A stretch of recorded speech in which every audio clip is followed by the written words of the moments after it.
ইরানি ক্ষেপণাস্ত্রে কাঁপছে ইসরায়েল, সেনা কর্মকর্তারাও আশ্রয় নিয়েছে বাংকারে। ইরানের হুঙ্কার, ইসরায়েল অধিকৃত হাইফা খালি করার নির্দেশ। ইরানের হামলায় নাস্তানাবুদ ইসরায়েল স্বীকার করলেন নেতানিয়াহু। যুদ্ধ করতে রওনা দিয়েছে মার্কিন রণতরী জেরাল্ড আর ফোর্ড। অবশেষে ইরানের পাশে দাঁড়ালো একটি মুসলিম দেশ। হ্যালো আমেরিকা, তোমার দিকে প্রেতাত্মা ছুটে আসছে, বললেন চীনা প্রেসিডেন্ট। ইরানে মার্কিন হামলায় ট্রাম্পের অনুমোদন, যে কোনো সময়ে অভিযান। ইসরায়েলের সামনে বড় বিপদ, সক্রিয় ইরানের মিত্ররা। পরমাণু নিয়ে ইরানকে পুতিনের লোভনীয় প্রস্তাব। ইসরায়েলে কয়টি ক্ষেপণাস্ত্র ও ড্রোন ছুড়ল ইরান? ইরান ইসরায়েল নিয়ে আজকের শীর্ষ 10 নিউজের এবার জানুন বিস্তারিত।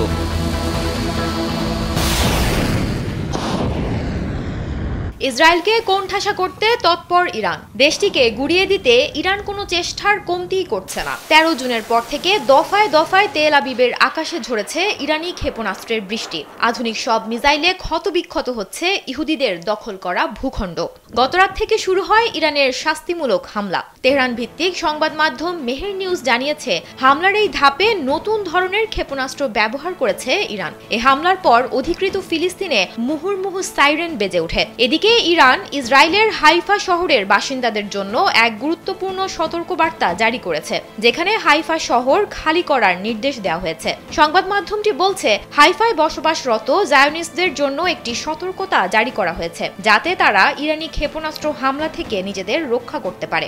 সবচেয়ে চাঞ্চল্যকর খবর হলো, ইসরায়েলকে লক্ষ্য করে ইরান এবার সম্পূর্ণ নতুন ধরনের ক্ষেপণাস্ত্র নিক্ষেপ করেছে, যা নিয়ে সোশ্যাল মিডিয়ায় ইতিমধ্যে তোলপাড় শুরু হয়েছে। ইসরায়েলের হাইফা শহরের বাসিন্দাদের জন্য একটি সতর্কবার্তা জারি করেছে ইরান। ওই বার্তায় হাইফা শহর খালি করতে বলা হয়েছে। ইরানের রাষ্ট্রীয় টেলিভিশনের বরাত দিয়ে এই খবর জানিয়েছে যুক্তরাজ্য ভিত্তিক সংবাদ মাধ্যম মিডল ইস্ট আই। ইরানের রাষ্ট্রীয় টেলিভিশনের বরাতে সংবাদ মাধ্যমটি বলছে, কয়েক মিনিট আগে হাইফায় বসবাসরত জায়োনিস্টদের জন্য একটি সতর্কতা জারি করা হয়েছে, যাতে তারা ইরানি ক্ষেপণাস্ত্র হামলা থেকে নিজেদের রক্ষা করতে পারে। টেলিভিশনে ওই অঞ্চলে একটি চিত্র প্রদর্শনী করা হয়, যেখানে হিব্রু ভাষায় লেখা ছিল, অনুগ্রহ করে এই এলাকা থেকে অবিলম্বে সরে যান। পরবর্তী কয়েক ঘন্টার মধ্যে ইরান ইসলামী প্রজাতন্ত্রের সশস্ত্র বাহিনী এই এলাকায় অভিযান চালাবে। এর আগে ইরানের নতুন করে ছোড়া মিসাইল বা ক্ষেপণাস্ত্র ইসরায়েলের অর্থনৈতিক কেন্দ্র ও প্রযুক্তির সূতিকাগার তেল আবিবে আঘাত হানে। মেহের নিউজের প্রতিবেদনে বলা হয়, ইসরায়েলি সূত্রের বরাত দিয়ে আল মায়াদিন জানিয়েছে, ইরান অধিকৃত ফিলিস্তিনের নতুন করে প্রতিশোধমূলক হামলা শুরু করেছে। ইহুদিবাদী এই গণমাধ্যম আরও জানিয়েছে, ইরানের ক্ষেপণাস্ত্র হামলার পর অধিকৃত ফিলিস্তিনে সাইরেন বেজে উঠেছে। হুট করেই হামলা করে বসে ইসরায়েল, জবাব দেয় তেহরানও। ব্যাপক মিসাইল হামলায় খামেনির দেশ বিধ্বস্ত করে দিয়েছে ইসরায়েলকে। তবে শুরুতে নিজেদের ধ্বংস স্বীকার না করলেও এবার ইসরায়েল প্রধানমন্ত্রী বেনিয়ামিন নেতানিয়াহু নিজেই স্বীকার করলেন, ইরান যে তাদের বুক কাঁপিয়ে দিয়েছে তার নেতানিয়াহুর কথাই স্পষ্ট। ইরানের ভয়াবহ হামলায় ইসরায়েলে ব্যাপক ক্ষতি হচ্ছে বলে স্বীকার করেছেন তিনি। এক ভাষণে নেতানিয়াহু বলেন, ইরানের হামলায় ইসরায়েল অনেক ক্ষতির সম্মুখীন হচ্ছে, তারা মর্মান্তিক ক্ষতি ভোগ করছেন। দ্য টাইমস অব ইসরায়েলের বরাতে আনাদুলু এজেন্সি নেতানিয়াহুর ভাষণ প্রকাশ করেছে। নেতানিয়াহু তার দৈনিক ভিডিও বিবৃতিতে মার্কিন প্রেসিডেন্ট ডোনাল্ড ট্রাম্পকে ইসরায়েলের পাশে দাঁড়ানোর জন্য ধন্যবাদ জানান। তিনি আরও বলেন, তারা দেখছেন দেশের অভ্যন্তরীণ ফ্রন্ট শক্তিশালী, জনগণ অটল এবং ইসরায়েল আগের যে কোনো সময়ের চেয়ে শক্তিশালী। এছাড়া গাজা উপত্যকায় তীব্র লড়াই চলছে বলে উল্লেখ করেছেন ইসরায়েলের প্রধানমন্ত্রী। তিনি বলেন, তারা লড়াই চালিয়ে যাবে যতক্ষণ না সবাইকে ঘরে ফিরিয়ে আনা যায় এবং স্বাধীনতাকামী গোষ্ঠীকে পুরোপুরি পরাজিত করা যায়। ইসরায়েলি কর্তৃপক্ষ জানিয়েছে, ইরানের ক্ষেপণাস্ত্র হামলায় 24 জনের বেশি নিহত এবং শত শত আহত হয়েছেন। ইসরায়েলিরা ইরানে আকস্মিক হামলা করে যে ভুল করেছে, শত শত ক্ষেপণাস্ত্র হামলার মধ্য দিয়ে তার জবাব দিচ্ছে ইরান। তেহরানের হামলায় নাকাল তেল আবিবের অবস্থা দেখে অনেকেই বলছে দেশটির এখন ছেড়ে দেমা কেঁদে বাঁচি অবস্থা। কুল কিনারা না পেয়েই তারা শরণাপন্ন হয়েছে যুক্তরাষ্ট্রের। বন্ধু দেশ ইসরায়েলের সেই ডাকে সাড়াও মিলেছে। যুদ্ধে সহযোগিতা করতে এরই মধ্যে রওনা হয়েছে মার্কিন সামরিক নৌবহরের সর্বশেষ সংযোজন ইউএসএস জেরাল্ড আর ফোর্ড। উদ্দেশ্য ভূমধ্যসাগরের কোনো এক নিরাপদ দূরত্বে অবস্থান নেওয়া। মার্কিন সংবাদ মাধ্যম সিএনএন সামরিক সূত্রের বরাতে এসব তথ্য জানায়। রণতরী ইউএসএস জেরাল্ড আর ফোর্ড একটি যুদ্ধ বিমানবাহী জাহাজ। আগামী সপ্তাহে এটি পূর্ব ভূমধ্যসাগরে ইউরোপ উপকূলের কাছে মোতায়েন করা হবে বলে জানা গেছে। মার্কিন নৌবহরে গেল বছর যুক্ত হয় পরমাণু জ্বালানিতে চলা ইউএসএস জেরাল্ড আর ফোর্ড। এটি নির্মাণে যুক্তরাষ্ট্রের ব্যয় হয় $13 বিলিয়ন। এছাড়াও ইরানের চারপাশে অবস্থান জোরালো করছে আরো কয়েকটি মার্কিন যুদ্ধজাহাজ। মধ্যপ্রাচ্য এখন যেন এক জ্বলন্ত চুল্লি। ভয়ানক সংঘাতের আগুনে পুড়ছে তেহরান ও তেল আবিব। গেল 13 জুন থেকে শুরু হওয়া এই সংঘাতের লেলিহান শিখার প্রভাব শুধুমাত্র এই দুই শহরেই নয়, ছড়িয়ে পড়েছে সারা বিশ্বে। পরম মিত্র ইসরায়েলের পাশে দাঁড়িয়ে ক্রমাগত সাহস জুগিয়ে যাচ্ছেন মার্কিন প্রেসিডেন্ট ডোনাল্ড ট্রাম্প। এর বিপরীতে এতদিন একাই লড়ে এসেছে ইরান। এখন আশার আলো দেখাচ্ছে শক্তিধর এক মুসলিম দেশ, যারা ইরানের দিকে সাহায্যের হাত বাড়িয়ে দিয়েছে। সাম্প্রতিক ইসরায়েলি আগ্রাসনের তীব্র নিন্দা জানিয়ে ইরানি সরকার ও জনগণের প্রতি নিজের পূর্ণ সমর্থন ঘোষণা করেছে পাকিস্তান। বুধবার দেশটির পররাষ্ট্রমন্ত্রী ইসাক দার ইরানের পররাষ্ট্রমন্ত্রী আব্বাস আরাঘচির সঙ্গে টেলিফোন আলাপে এই জোরালো বার্তা দেন। ইসাক দার স্পষ্টভাবে বলেছেন, পাকিস্তান সবসময় ইরানি জনগণ ও সরকারের পাশে আছে। জবাবে আব্বাস আরাঘচি পাকিস্তানকে তাদের সংহতি প্রকাশের জন্য ধন্যবাদ জানান। তিনি ইসরায়েলের বর্বরোচিত হামলা সম্পর্কে বিস্তারিত তথ্য দেন, যেখানে জনসাধারণের অবকাঠামো, পারমাণবিক স্থাপনা, আবাসিক এলাকা, হাসপাতাল, চিকিৎসা কেন্দ্র এবং রাষ্ট্রীয় সম্প্রচার কেন্দ্রগুলোকে লক্ষ্যবস্তু করা হয়েছে। আরাঘচি দৃঢ়ভাবে বলেন, এই ইহুদিবাদী শাসনের আগ্রাসী ও সম্প্রসারণবাদী চরিত্রই এই অঞ্চলের অস্থিরতার মূল কারণ। তিনি আন্তর্জাতিক সম্প্রদায়ের প্রতি আহ্বান জানান, তারা যেন ইসরায়েলের এই নির্লজ্জ আগ্রাসনের নিন্দা জানায় এবং জাতিসংঘ নিরাপত্তা পরিষদকে তাদের দায়িত্ব স্মরণ করিয়ে দেন। বলেন, আগ্রাসন বন্ধ করে দোষীদের জবাবদিহির আওতায় আনতে হবে। যুক্তরাষ্ট্রকে সতর্ক করে আবারও হুঁশিয়ারি দিয়েছেন চীনের প্রেসিডেন্ট শি জিনপিং। এবারের এক্স পোস্টে তিনি স্পষ্ট বিশ্বমোড়ল যুক্তরাষ্ট্রের পতনের ভবিষ্যৎবাণী করেন। বৃহস্পতিবার এক্সে শি জিনপিং লিখেন, চীন জানে যে মহাশক্তিগুলো তাদের যুদ্ধযন্ত্রের কারণে ধ্বংসপ্রাপ্ত হয়। তিনি পূর্বেকার রাজবংশের ধ্বংসের ইতিহাস স্মরণ করেন। যুদ্ধবাজ মনোভাব কিভাবে একটি জাতিকে ধ্বংস করেছে তার বর্ণনা দেন। ওই পোস্টে শি লিখেন, খ্রিস্টপূর্ব 3য় শতাব্দীতে শক্তিশালী কিন রাজবংশ যুদ্ধরত রাজ্যগুলোকে একত্র করে। তারা মহান প্রাচীর নির্মাণ করে এবং চীনের প্রথম সম্রাটের কাছে টেরাকোটা সেনাবাহিনীকে হস্তান্তর করে, কিন্তু সৈন্যদের অবিরাম যুদ্ধে বাধ্য করে এবং সাম্রাজ্যের গৌরবের জন্য জনগণের রক্ত শুষে নেওয়ার পর এই রাজবংশ মাত্র 15 বছরের মধ্যে ধ্বংস হয়ে যায়। শি তার পোস্টে 8ম শতাব্দীতে পরাক্রমশালী তাং রাজবংশের কথা মনে করিয়ে দেন। 13 শতাব্দীতে চেঙ্গিস খানের অজেয় অশ্বারোহী বাহিনী ইউরোপ থেকে প্রশান্ত মহাসাগর পর্যন্ত বিজয় তারা করে, কিন্তু তাদের পতন হয়, সেই কথাও স্মরণ করে দেন। 5000 বছরের ইতিহাস আমাদের শিখিয়েছে যা আমেরিকা শিখতে অস্বীকার করে। সাম্রাজ্য শত্রুর কারণে পতন হয় না, তারা তাদের যুদ্ধযন্ত্রের অতৃপ্ত ক্ষুধার নিচে ভেঙে পড়ে। ওই পোস্টে শি ট্রাম্পকে উদ্দেশ্য করে প্রশ্ন করেন, 750টি সামরিক ঘাঁটি দিয়ে বিশ্বকে ঘিরে রাখা এবং প্রতি বছর প্রায় $1 ট্রিলিয়ন ধোঁয়ায় উড়ে যাওয়ার সঙ্গে আপনি কি ইতিমধ্যেই আপনার প্যারেডে সেই ভূতের পদধ্বনি শুনতে পাচ্ছেন? ইরান ইসরায়েল যুদ্ধ পরিস্থিতিতে চলছে ব্যাপক হামলা পাল্টা হামলা, যেখানে ইসরায়েলের পক্ষে সরাসরি যুক্ত মার্কিন যুক্তরাষ্ট্র।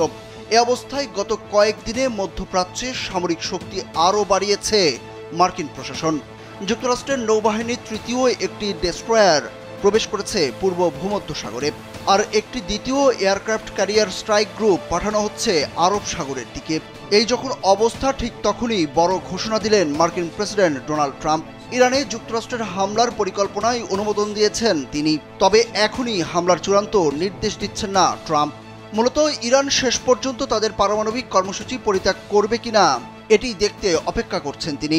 ঘনিষ্ঠ সূত্রের বরাত দিয়ে বৃহস্পতিবার এক প্রতিবেদনে এই তথ্য জানিয়েছে প্রভাবশালী মার্কিন সংবাদ মাধ্যম দ্য ওয়াল স্ট্রিট জার্নাল।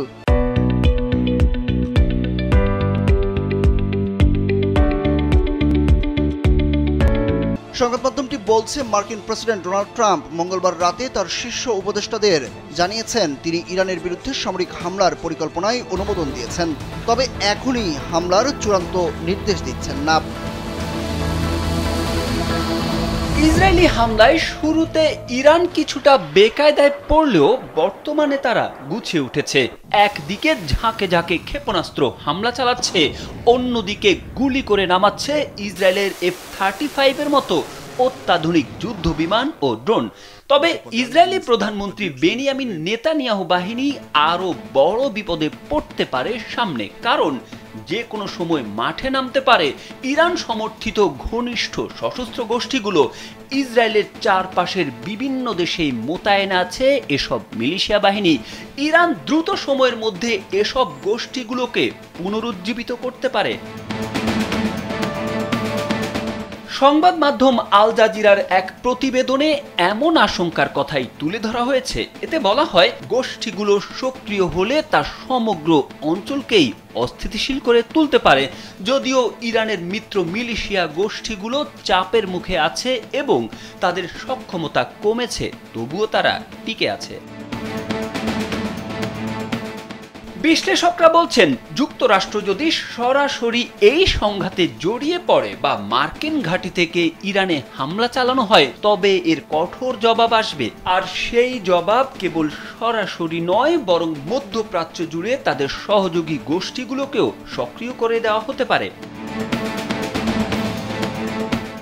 গেল কয়েক মাসে ইসরায়েলি হামলায় লেবানন সহ একাধিক দেশে ইরান সমর্থিত গোষ্ঠীগুলো ক্ষতিগ্রস্ত হলেও তাদের মূল কাঠামো এখনো বিদ্যমান। বিশেষ করে ইরাকের শিয়া মিলিশিয়ারা এর আগেও মার্কিন ঘাঁটি ও লজিস্টিক কনভয়ে হামলা চালিয়েছে। পরিস্থিতি উত্তপ্ত হলে তা আবার শুরু হতে পারে, যার প্রভাব সিরিয়া, ইরাক, লেবানন, ইয়েমেন এমনকি উপসাগরীয় অঞ্চলের অন্য দেশগুলোতেও ছড়িয়ে পড়তে পারে। এটা শুধু দুই দেশের সংঘাত নয়, বরং পুরো অঞ্চল জুড়ে নিরাপত্তা ও স্থিতিশীলতার প্রশ্ন হয়ে দাঁড়াতে পারে বলে মন্তব্য করেছেন এক পর্যবেক্ষক। ইরান যদি তাদের আঞ্চলিক নেটওয়ার্ককে সক্রিয় করে, তবে তা মধ্যপ্রাচ্যের ভূ রাজনৈতিক মানচিত্রে বড় ধরনের পরিবর্তনের ইঙ্গিত দিচ্ছে বলে মনে করা হচ্ছে। তারেক আহমেদ, কালবেলা। ইরানে ইসরায়েল হামলা করার পর থেকেই বিশ্ব নেতারা বার্তা দিয়ে যাচ্ছে, তবে রাশিয়া শুরু থেকেই ইরানের পাশে ছিল। বারবার ক্রেমলিন এবং পুতিন নিজেও সতর্ক বার্তা দিয়েছেন ইসরায়েল ও যুক্তরাষ্ট্রকে, তবে যুদ্ধ বন্ধ চায় রাশিয়া। ইরানের পরমাণু প্রকল্পের কাজ তত্ত্বাবধান করতে আগ্রহী মস্কো বলে জানিয়েছেন রুশ প্রেসিডেন্ট ভ্লাদিমির পুতিন। ইতোমধ্যে এ ব্যাপারে তেহরানকে প্রস্তাব দেওয়া হয়েছে বলেও জানিয়েছেন তিনি। রয়টার্সের এক প্রতিবেদনে বিষয়টি জানানো হয়েছে। বুধবার রাশিয়ার দ্বিতীয় বৃহত্তম শহর সেন্ট পিটার্সবার্গে সাংবাদিকদের সঙ্গে মতবিনিময়কালে প্রেসিডেন্ট পুতিন বলেন, তেহরানের সঙ্গে মস্কোর খুবই ভালো সম্পর্ক এবং রাশিয়া তেহরানকে ইতোমধ্যে প্রস্তাব দিয়েছে মস্কোর তত্ত্বাবধানে ইরানের পরমাণু প্রকল্পের অপারেশন চলতে পারে। রাশিয়া ইরানের জাতীয় স্বার্থ সম্পর্কে ওয়াকিবহাল এবং তেহরান যদি চায়, সেক্ষেত্রে ইরানের ইউরেনিয়ামের মজুদ বেসামরিক ও শান্তিপূর্ণ খাতে ব্যবহারের ব্যাপারটি তত্ত্বাবধান করতে পারবে রাশিয়া। তবে অবশ্যই তেহরান যদি চায়, কেবল তাহলেই এটা হতে পারে। পুতিন জানান, ইরানের বন্দর শহর বুশেহেরে দুটি পারমাণবিক চুল্লি তৈরি করছে ইরান এবং এই চুল্লি নির্মাণ সংক্রান্ত যাবতীয় কাজকর্ম তত্ত্বাবধানের দায়িত্বে আছেন রাশিয়ার বিজ্ঞানীরা। চলমান ইসরায়েল ইরান সংঘাতে রাশিয়া ইরানকে আধুনিক অস্ত্রশস্ত্র দিয়ে সহযোগিতা করবে কিনা এমন প্রশ্নের উত্তরে পুতিন বলেন, গত জানুয়ারিতে তেহরানের সঙ্গে মস্কোর কৌশলগত অংশীদারিত্ব সংক্রান্ত একটি চুক্তি হয়েছে, কিন্তু সেখানে সামরিক সহায়তা প্রদানের ব্যাপারটি উল্লেখ করা নেই। 2023 সালের 7 অক্টোবর ফিলিস্তিনের স্বাধীনতাকামী গোষ্ঠী গাজায় হামলা চালিয়ে গায়ের জোরে বসতি স্থাপনকারী বেশ কয়েকজন ইহুদিকে অপহরণ করে। জবাবে গেল 1.5 বছর ধরে ইসরায়েলি সেনাবাহিনী নির্বিচারে হামলা চালিয়ে হাজার হাজার ফিলিস্তিনিকে হত্যা করেছে। শুধু তাই নয়, পুরো গাজাকে তারা মৃত্যুপুরীতে রূপান্তরিত করেছে।